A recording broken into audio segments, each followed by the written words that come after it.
자, 우리가 누구의 메시지를, 어떤 메신저의 메시지를 듣느냐에 따라서 우리의 영원한 운명이 결정될 수가 있습니다.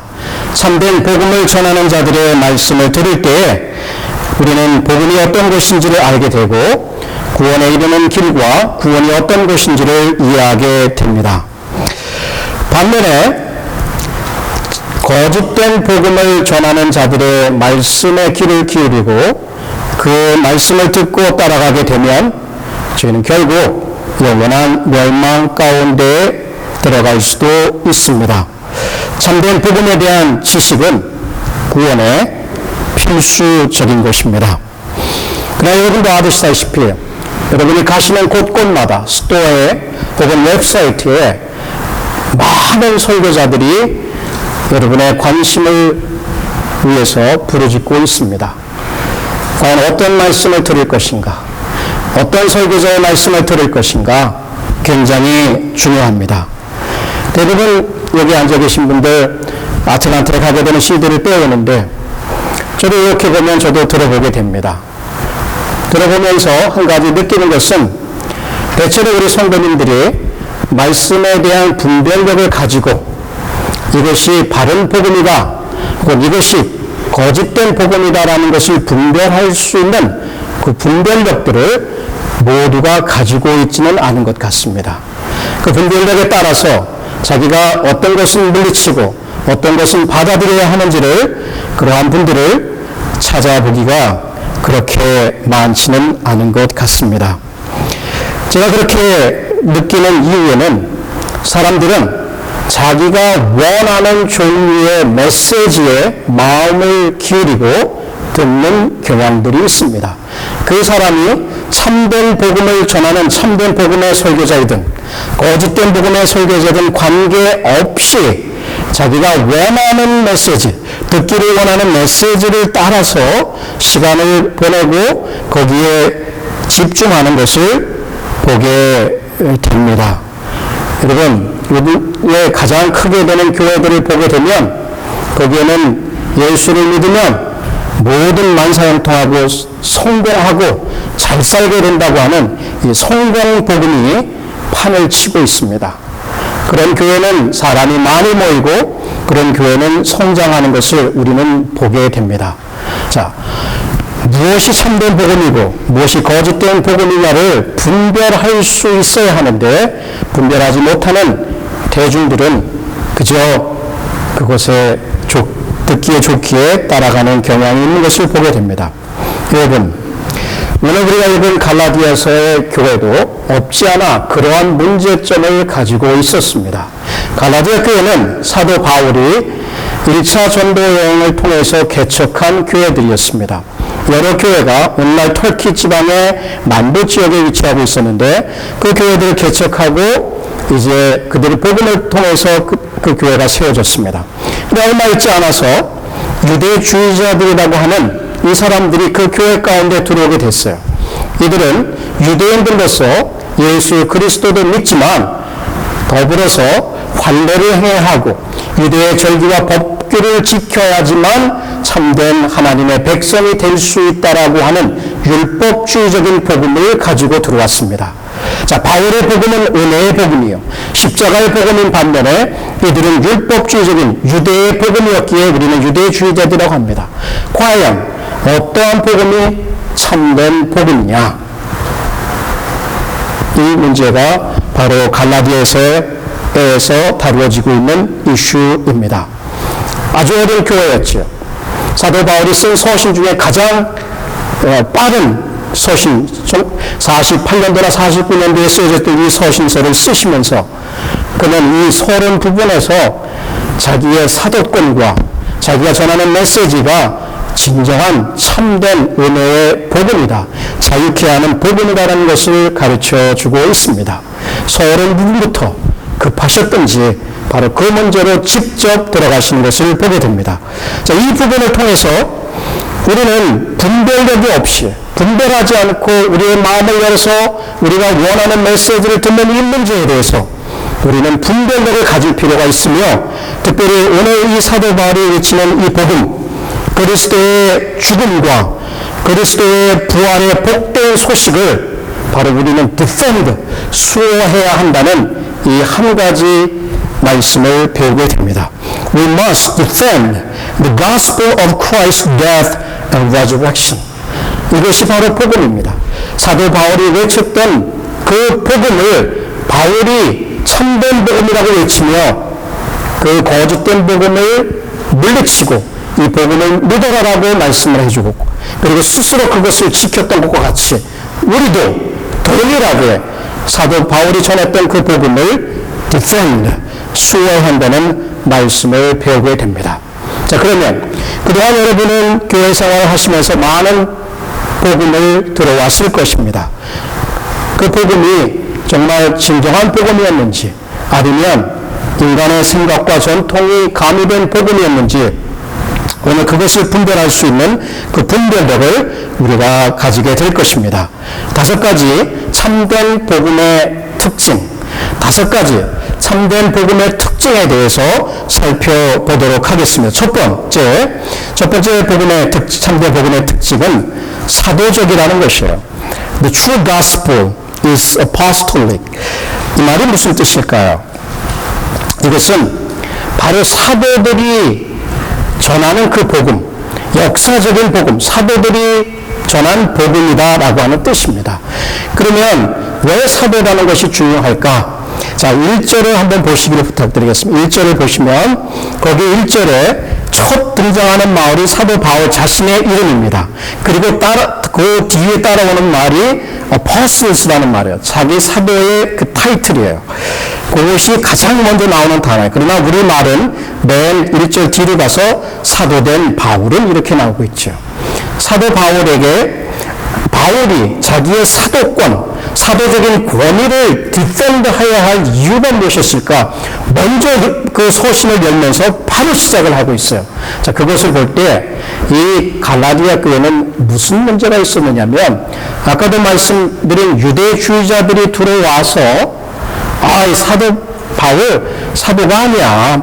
그 사람은 원래 예수님을 따라다니면서 예수님이 뽑았던 그 12사도 중에 들지도 않았어 하면서 그의 사도적인 권위를 챌린지하고 그러므로 그가 전하는 메시지는 다른 사도들이 전하는 메시지하고는 다르다라고 하면서 그 교회를 혼란하게 만들고 있었기 때문에 사도 바울은 그것에 대응하면서 자신의 사도권을 여기서 디펜드하고 있는 것입니다. 그러면 여러분, 사도라는 사람들은 어떤 사람들일까요? 사도는 그 말 그대로 하면 보냄을 받은 자예요. 특별한 태스크를 위해서, 특별한 임무를 위해서 보냄을 받았다는 것이 그 말의 뜻입니다. 예수님께서는 많은 제자들이 있었지만 12사도를 택하시고 그들에게 귀신을 쫓아내고 그들에게 기적을 행하고 그들에게 복음을 전해서 교회를 세우도록 그들을 세워주셨습니다.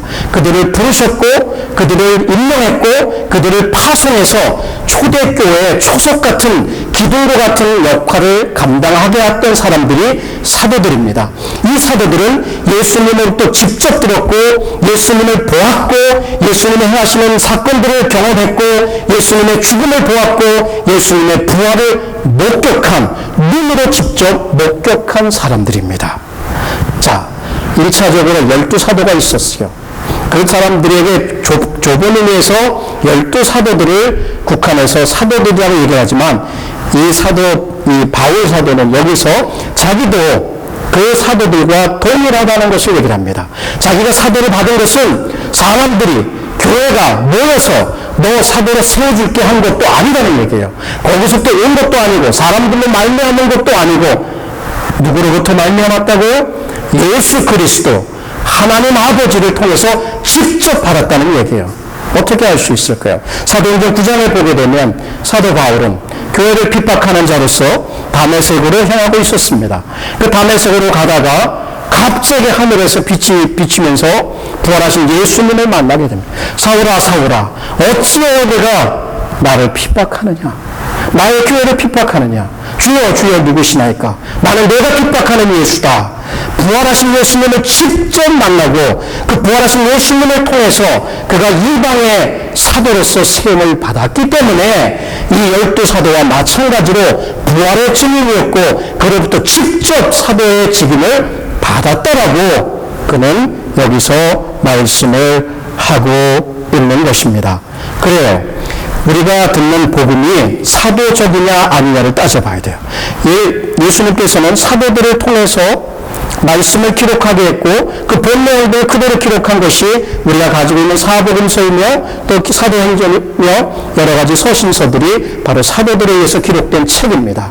그들은 분명히 복음을 전했습니다. 그리고 거기에는 예수 그리스도의 죽음과 부활이라고 하는 이 거대한 진리가 담겨져 있습니다. 이것이 사도들이 전했고 사도들부터 받은 그 메시지를 그 후손들은 계속해서 전해서 지금까지 우리에게 온 것입니다. 바로 여러분이 듣고 있는 메시지는 사도 바울이 전한 메시지고 사도 베드로가 전한 메시지고 다른 모든 사도들이 전한 동일한 메시지를 여러분은 듣고 있는 것입니다. 역사적인 복음, 사도들의 복음, 이 사도성이 바로 우리가 듣고 있는 복음을 판단할 때 이것이 진정한 기독교의 복음이냐 아니면 거짓된 복음이냐를 판단할 수 있는 첫 번째 잣대가 된다는 것이죠. 그러면 이 사도성을 생각하면서 우리는 두 가지를 생각해 볼 수가 있습니다. 첫 번째는 사도들의 그 복음, 그것이야말로 모든 크리스천들에게 진정한 정통한 복음이다라고 하는 것이에요. 그것을 우리는 이미 받았고 듣고 있습니다. 여러분, 사도들이 전한 복음이 어떤 것인가를 성경을 통해서 쭉 읽어보십시오. 성경을 통해서 쭉 읽어보면 거기에 빠지지 않고 등장, 오늘 본문에도 나오듯이 그리스도의 죽음과 부활이 꼭 들어가 있습니다. 자, 그것을 보면서 이것이 사도들이 전한 복음이다라는 것을 알아야 합니다. 두 번째는 사도들이 전한 그 복음, 거기에는 사도적인 권위가 따라온다. 다시 얘기하면 사도들의 권위, 하나님께서 사도들에게 부여하신 그 권위가 따라온다는 얘기예요. 천주교는 이거와는 좀 다른 입장을 취합니다. 베드로의 후계자가 된 사람들이 천주교의 교황이다라고 얘기합니다. 그래서 교황은 사도적인 권위를 가지고 있고 교황은 말씀을 해석할 수 있는 유일한 그 풀고 묶을 수 있는 권위를 가지고 있다라고 천주교는 믿습니다. 그래서 이 메시지, 사도들이 전한 메시지가 아닌 교황의 권위를 존중합니다. 그러나 저희들은 바로 사도들이 전한 복음을 전할 때에 그 메시지에 사도들의 권위, 하나님의 권위가 나타난다는 것을 믿습니다. 대중의 오늘날의 특별히 캐리스마틱 처치에 보면 우리도 신사도다, 새로운 사도들이다라는 그런 운동들이 펼쳐지고 있습니다. 근데 신약성경을 쭉 읽어보면 사도들은 단회적인 것을 볼 수가 있어요. 사도직은 단회적이지 그것이 계속해서 이어지지 않는다는 거 알아요.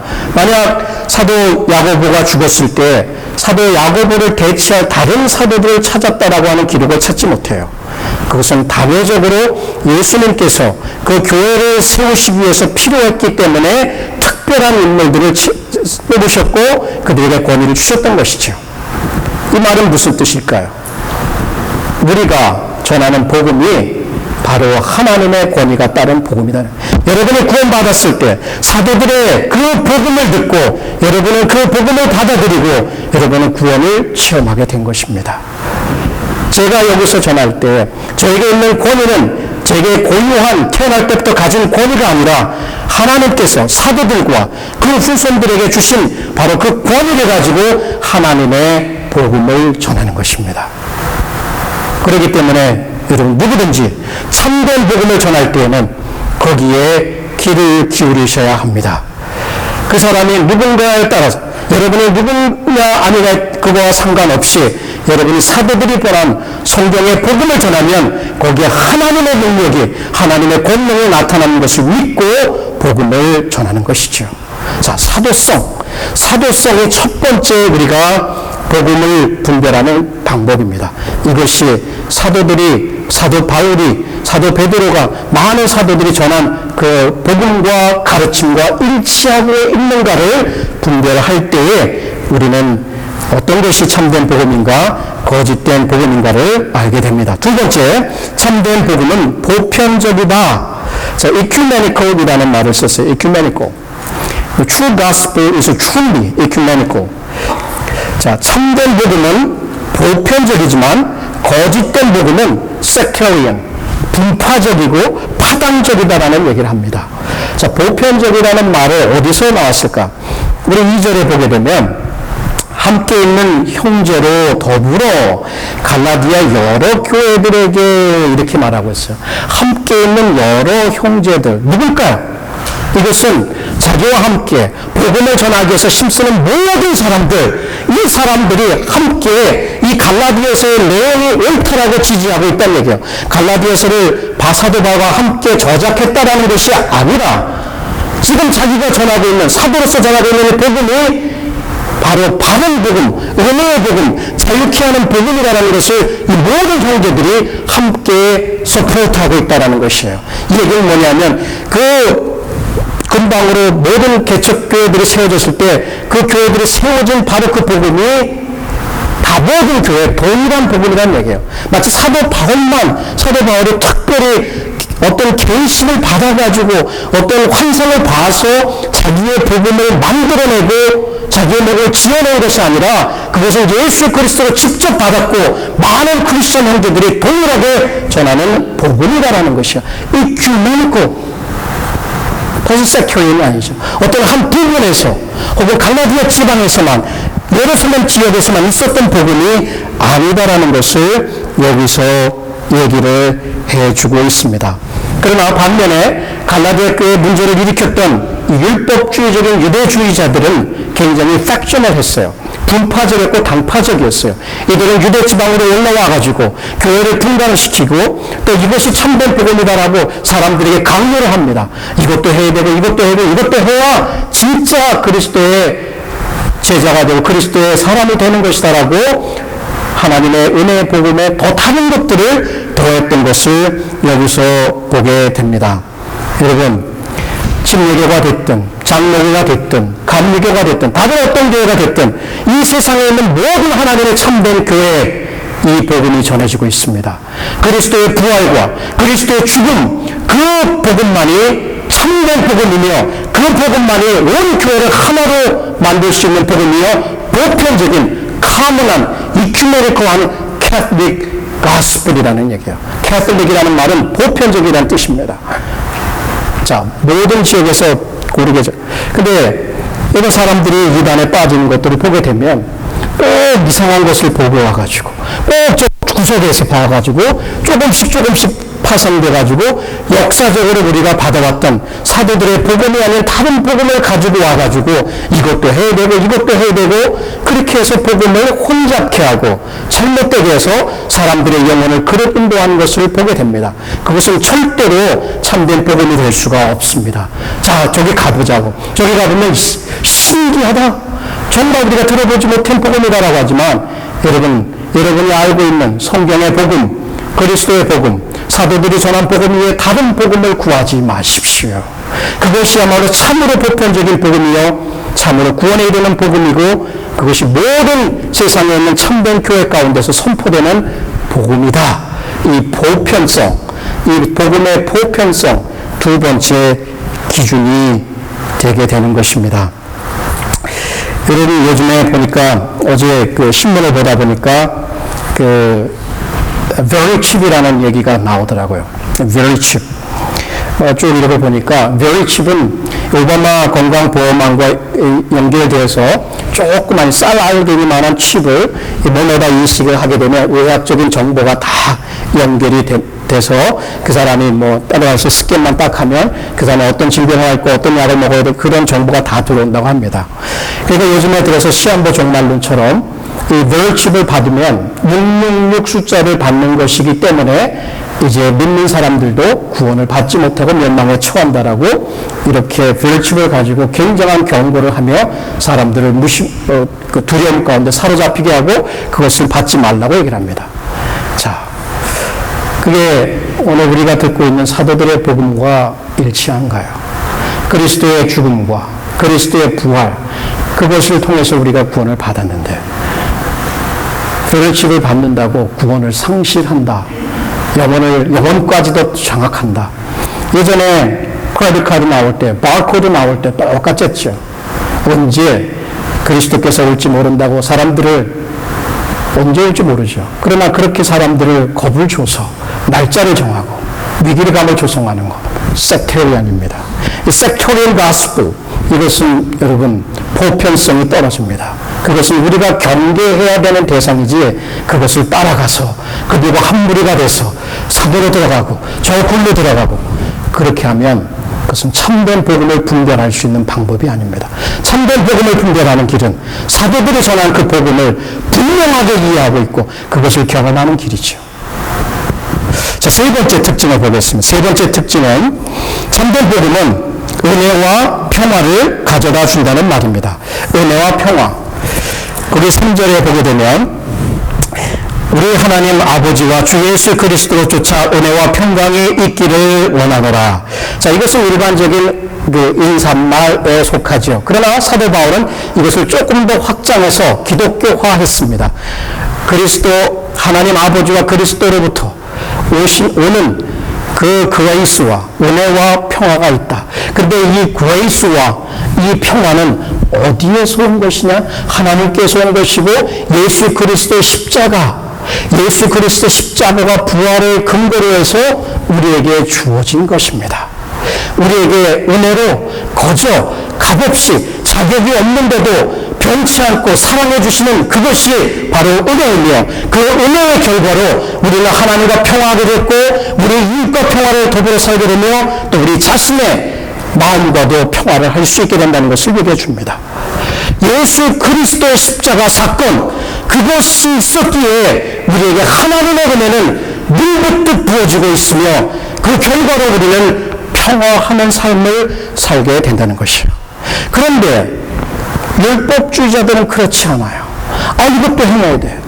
이거 환례도 받아야지. 안식의 절기도 지켜야지. 이 모든 것을 지켜야 내가 참으로 하나님 나라에 들어갈 수 있지. 이렇게 사람들의 영혼을 속박합니다. 기쁨을 빼앗아갑니다. 노예로 만듭니다. 종의 신분으로 다시금 내려가게 한다는 것을 사도 바울은 얘기하는 것이에요. 저와 여러분, 은혜를 따라 살아가고 있습니까? 저와 여러분, 정말 평화를 누리는 삶을 살고 있는 거예요. 어디서 올까요, 그게? 하나님 아버지로부터 오는 거예요. 바로 갈라디아 교회는 누구보다도 더 바로 이 은혜와 평화를 필요로 했습니다. 왜? 예전처럼 다시금 기독교의 종의 신분으로 들어갔을 때 사도 바울은 그들을 보면서 하나님 아버지와 우리 주 예수 그리스도로 오는 그 평화와 그 은혜가 너희들에게 있기를 원한다고 기도를 하고 있는 거예요. 기독교인의 삶은 룰을 만들어 놓고 더 많은 율법들을, 더 많은 룰들을 더해서 살아가는 것이 아니라 하나님의 변치 않는 사랑과 하나님과 평화된 것을 근거로 해서 우리의 삶을 살아가는 것입니다.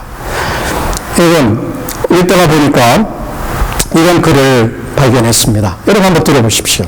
오늘날 정통 기독교 교회의 가장 심각한 문제 중에 하나는 율법주의다. 사도 바울 당시의 교회가 당면한 가장 심각한 문제 중 하나는 율법주의다. 이것은 매일 동일한 문제이다. 율법주의는 기독교 신자에게서 주님의 기쁨을 빼앗아 간다. 주님의 기쁨이 떠나갈 때 생명력 있고 기쁨이 넘치는 예배에 대한 활력도 떠나간다. 남은 것은 답답하고 침침하며 몸이 건조하고 활력 없는 고백뿐이다. 진리는 배신을 당하고 주님의 영광스러운 이름은 기쁨을 앗아가는 암울함의 동료가 된다. 율법 아래에 있는 크리스천은 참된 것을 비참하게 모방하는 것뿐이다. 율법주의, 이것은 은혜와 평화를 따라 사는 삶이 아닙니다. 이것은 끊임없이 무언가를 따라가면서 히포크리티컬하게 위선적으로 할 수 없는데도 불구하고 하는 것처럼 자기의 영광을 드러내려고 하는, 자기의 의를 드러내려고 하는 것뿐입니다. 여러분, 만약에 율법주의로 여러분의 기독교인의 삶을 살아간다면 절대로 거기에는 기쁨이 없습니다. 절대로 거기에는 은혜가 없습니다. 그렇게 옛 종으로 돌아갈 것이냐? 사도 바울, No! 다시금 은혜와 평화, 그것을 따라서 살아가라고 말씀해 주고 있는 것입니다. 여러분, 오늘날에도 교회 안에 깊숙이 침투 있는 이 율법주의, 이렇게 하지 않으면 구원받지 못한다고 하는 것, 이것은 거짓된 복음이며 우리가 경계해야 되는 것입니다. 어떻게 거기에 은혜가 있는가? 변치 않는 하나님의 사랑, 죄인을 변화시켜서, 교회를 핍박하는 자를 변화시켜서 복음을 전하는 위대한 전도자로 만드는 그러한 변화의 역사가, 은혜를 통한 변화의 역사, 평화를 이루는 변화의 역사가 일어나고 있는가? 이것이 바른 복음과 거짓된 복음을 분별할 수 있는 하나의 기준이 됩니다. 네 번째, 참된 복음은 구속적이다라는 말입니다. 참된 복음은 구속적이다. 기독교 복음의 핵심은 바로 그리스도의 죽음과 부활입니다. 우리 4절에 보게 되면 그리스도께서 하나님 곧 우리 아버지의 뜻을 따라 이 악한 세대에서 우리를 건지시려고 우리 죄를 위하여 자기 몸을 들이셨으니, 자, 여기에 말하는 복음은 뭐냐면 그리스도의 죽음, 그것은 바로 우리의 죄를 위한 것이었다. 그리스도의 죽음의 목적이 무엇이냐면 이 악한 세대에서 우리를 건져내는 것이다. 건져낸다. 확 낚아채서 건져내는 거예요. 위험에 처해 있어. 어둠에 처해 있어요. 죄의 신분에 처해 있어요. 확 낚아떼서 구조하는 거예요. 그것이 바로 기독교 복음의 핵심이라는 얘기예요. 핵심. 그런데 우리가 그러한 처지에 있다라고 느끼는지요? 자, 우리의 죄 때문에, 이 죄악 때문에 벗어날 수 없는 이 문제, 이 심각한 문제, 나는 잡혀있다. 누가 나를 이 사망의 몸에서 건져낼 것이냐라고 하는 이 사람들에게 있어서 이 구조는 너무나 복된 소식입니다. 나를 이 죄악의 무거운 짐에서 건져낼 자가 누구겠는가? 이 구출, 구조. 이번에 신문을 보게 되니까 거기에 캐나다에 그 어떤 한 분이 하이킹, 이렇게 카누를 타고 이렇게 여행을 갔습니다. 보통 카누를 타고 가게 되면 음식을 싸가지고 가고, 음식을 싸가지고 가서 한 몇 개월 정도를 산, 광야 같은 데서 보내게 되죠. 근데 이 사람이 잘 지냈는데, 곰이 공격을 하는 바람에 텐트고 뭐고 다 망가지고 음식을 곰이 다 뺏어갔어요. 그러니까 자기는 그 광야 같은 데서 살아남을 수 있는 길이 없는 거예요. 그러니까 홀로 남아가지고 가족들이 올 때가 됐는데 안 오니까 경찰한테 신고를 했는데 나중에 가보니까 완전히 하루만 늦었어도 이 사람은 굶어 죽을 지경에 있었습니다. 그래서 사람들이 가서 그를 구조해 내왔더라. 저는 이 그림을 생각하면서 이 말씀을 묵상해 보았습니다. 그래요. 죄와 죄로 인해서 우리는 그 캄캄한 그 생명력이 없는 황무지 같은 데 있습니다. 우리로서 스스로를 구원해낼 수 없어요. 어떠한 노력으로도, 어떠한 율법 지킴으로도 우리를 구원해낼 수 없는데 하나님께서 그 아들을 헬리콥터에 태워서 내려 보내서 십자가에 죽게 하시고 우리를 구원해내신 거예요. 우리를 끌어안으시고 구조해 내셨다. 이것이 기독교의 핵심적인 메시지입니다. 이 메시지가 있느냐? 바로 구속적이다, 구출적이다, redemptive하다 라고 하는 것을 우리는 또 다른 하나의 기준으로 삼게 됩니다. 근데 여러분, 대부분 교회 생활을 하셨고 여기에 목사님의 자녀들도 많고 어려서부터 모태신앙인 사람들도 많습니다. 그렇다면 여러분은 분명히 그리스도의 죽음에 대해서, 그리스도의 부활에 대해서 기가 닳도록 들으실 것입니다. 그래요. 그것은 역사적인 사실이고 진리입니다. 그러나 그 역사적인 사실이 우리의 진리가 되는가? 나의 진리가 되어 있는가? 저는 그것을 여러분에게 도전합니다. 여러분 정말 십자가에 달린 예수를 만나셨습니까? 여러분 정말 여러분을 위해서 십자가에 달리시고 부활하신 그 예수님을 만나셨습니까? 개인적으로 만나서 그분의 사랑 때문에 울고 그분의 사랑 때문에 회개하고 그분의 사랑 때문에 삶이 변화가고 있는지, 그 십자가의 능력이 무엇인지, 그 부활의 능력이 무엇인지를 개인적으로 만나 경험했느냐는 얘기예요. 알아요. 안다는 소리 거기서 끝나면 안 됩니다. Propositional truth of God, the gospel. 그래요. 그것은 필요한 것입니다. 그러나 우리는 그것을 우리의 영혼으로 만나야 합니다. 그분의 십자가에 달리시는 나의 죄 때문이라는 것을 여러분과 저는 고백해야 하는 것입니다. 그분이 무덤의 권세를 깨트리고 사망을 깨트리고 부활하셨을 때에 나의 부활을 위해서, 나의 진리를 위해서 부활하셨다는 것을 고백할 수 있어야 합니다. 그것을 고백하지 못하면 여러분은 기독교의 복음을 아직 모르는 것이며 기독교를 모르시는 것입니다. 오늘 이 시간에 도전합니다. 여러분, 예수 그리스도를 만나셨습니까? 예수 그리스도 때문에 삶의 목적을 발견하셨습니까? 예수 그리스도를 통해서 그 죄악의 엄침한 터널에서 구출함을 받으셨습니까? 구출함을 받지 못하시면 그리스도께 나오십시오. 나와서 그분의 십자가의 무릎을 꿇고 그 사랑을 마음껏 들이마십시오. 그 사랑을 마음껏 들이마십시오. 그래서 구원받고 하나님 나라의 자녀로 거듭나서 그 하늘나라를 향해서 함께 여행을 해가십시다. 그것보다 좋은 게 없습니다. 그 십자가의 사랑보다 좋은 것은 없습니다. 저는 말할 수 있습니다. 저는 여러분에게 말할 수 있습니다. 십자가의 용서만큼, 십자가의 사랑만큼 우리에게 필요한 것은 없으며 가장 귀한 것은 없다는 것을, 그것이 매일매일의 우리에게 힘이 되며 그것이 불확실한 미래에 대한 우리의 소망이 된다는 것을 저와 여러분은 붙들으셔야 하는 것입니다. 여러분, 참된 복음, 사도적이다, 보편적이다, 그렇죠. 은혜와 평화를 가져다 준다. 네 번째, 구속적이라는 것까지 살펴보았습니다. 그럼 마지막은 어떤 것일까? 참된 복음은 하나님을 영화롭게 한다. The true gospel is doxological. 5절에 보시면 거기에 사도 바울이 하나님을 찬양하고 있으면 하나님께 영광을 돌려요. To whom be the glory forever and ever. Amen. 영광이 저에게 세세토록 있을지어다. 아멘. 지금까지 말한 그리스도의 부활, 그리스도의 죽음, 그리고 그가 말한 그 사도성, 이 모든 것은 바로 하나님께 영광이 된다는 얘기예요.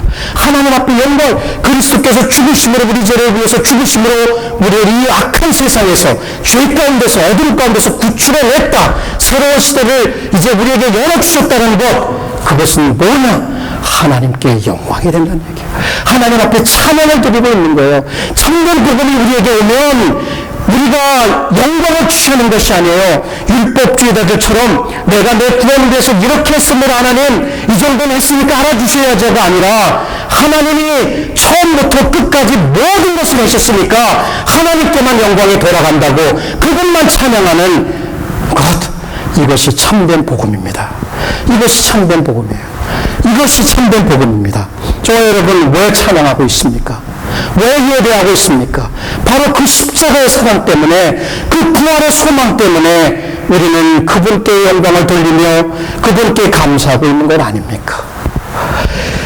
율법주의에 빠져 있을 때는 절대로 우리는 기쁨을 가지고 예배할 수 있지 않습니다. 그렇게 예배할 수 없습니다. 기쁨으로 생명력이 넘치는 그 예배 가운데 나갈 수가 없습니다. 그러나 하나님께서 말할 수 없는 은혜로, 사랑으로 우리를 구원하여 주셨다. 이 얼마나 감격스러운가 라고 할 때는 마음 중심에서 감사와 찬양이 솟구쳐 올라오는 것이 우리 기독인들의 공통된 경험이 아닐 수가 없습니다. 여러분, 유명한 그 오페라 작가였던 버디가 그 플로렌스에서 첫 번째 자기 오페라 작품을 이제 올렸습니다.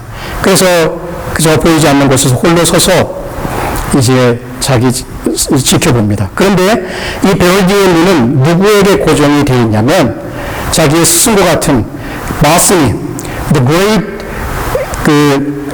great composer 와슨이라고 하는 또 다른 오페라 작곡가에게 눈이 고정되어 있습니다. 그의 관심사는 사람들이 자기 곡을 잘 썼네, 못 썼네라고 뭐 야유를 하든 칭찬하든 그거에 관심이 없었어요. 그의 눈은 딱 한 사람, 바로 the great 와슨이 그 사람에게 눈이 고정되어 있었어요. 이것은 무엇을 얘기하는 것일까요? 사람들이 어떤 것을 얘기하든 상관없어요. 사람들의 관심, 사람들이 뭐라고 하든 관심, 그의 유일한 관심은 바로 그 컴포저, 와슨이가 어떻게 그 작품을 평가하느냐예요. 이게 뭐예요? 우리가 참된 복음을 듣고 구원을 받았어요. 그 참된 복음이 무엇인지를 분별해요. 그래서 그 말씀에 기울여요. 그럴 때 우리의 관심은 바로 우리 하나님, 그분의 관심에 가 있는 거예요. 사람들이 아니죠. 그래요. 그리고 우리는 이 짧은 말씀을 통해서 급하지만 5가지 참된 복음의 성격을 살펴보았습니다. 여러분이 그동안 들어왔던 복음, 사도적입니까? 이큐메니코, 보편적입니까? 정말 은혜와 평화를 가져왔습니까? 거기에 구속적, 하나님의 구출함, 그리고 하나님 앞에 영광 돌림이 있었느냐? 자, 바로 이 복음은 이러한 일을 이루기 때문에 우리에게는 얼마나 큰 특권인지 모릅니다. 그러나 오늘날 교회는 이 참된 복음을 상실했습니다. 이 참된 복음의 능력을 상실했습니다. 그래서 1000명의 주부들을 뽑아서 서베이를 했습니다. 질문을 던졌죠. 여러분 인생에서 위기가 올 때 위기를 해결하기 위해서 누구에게 나갑니까? 90%의 이 주부들은 점쟁이한테 가서 도움을 구한다고 합니다. 5%의 사람이 다른 종교를 나가서 도움을 구한다고 합니다. 유일하게 나머지 5%가 교회에 가서 도움을 구한다고 합니다.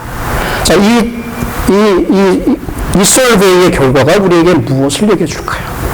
교회에 참된 복음의 능력이 상실됐기 때문에 사람들은 교회 가도 정말 인생의 문제를 해결해 줄 수 있는 그 살아있는 복음이 없다라는 얘기예요. 우리 교회는 어떻습니까? 우리 교회는 어떻습니까? 우리 교회에 살아있는 복음이 있습니까? 참된 복음이 있습니까? 저 여러분의 삶에 참된 복음의 능력을 알고 있느냐는 얘기예요. 오늘 우리가 살펴보았듯이 이 5가지 사도성과 보편성, 은혜와 평화, 그 구속성, 그 다음에 영광 돌림, 이 5가지의 이 특징을 가진 참된 복음을 우리가 가지고 있습니다. 바로 오늘 읽은 그 복음이 우리의 복음입니다. 여러분 도전합니다. 그 복음을 만나시지 못했다면 오늘 이 시간에 그 복음을 만나십시오. 하나님 앞에 무릎을 꿇으시고 회개와 믿음으로 그 앞에 나오십시오. 그러나 혹시 여러분 중에 그 복음을 나는 만났습니다라고 생각하신다면 정말 그 복음의 능력을 따라 참된 복음, 그 은혜의 복음을 따라서 율법주의가 아닌 그 복음의 삶을 살 수 있도록 하나님 앞에 기도하십시다. 그래서 우리로 하여금 정말 하나님 앞에 크게 영광을 돌리며 사도 바울과 같이 영광이 저에게 세세토록 있을지어다. 아멘.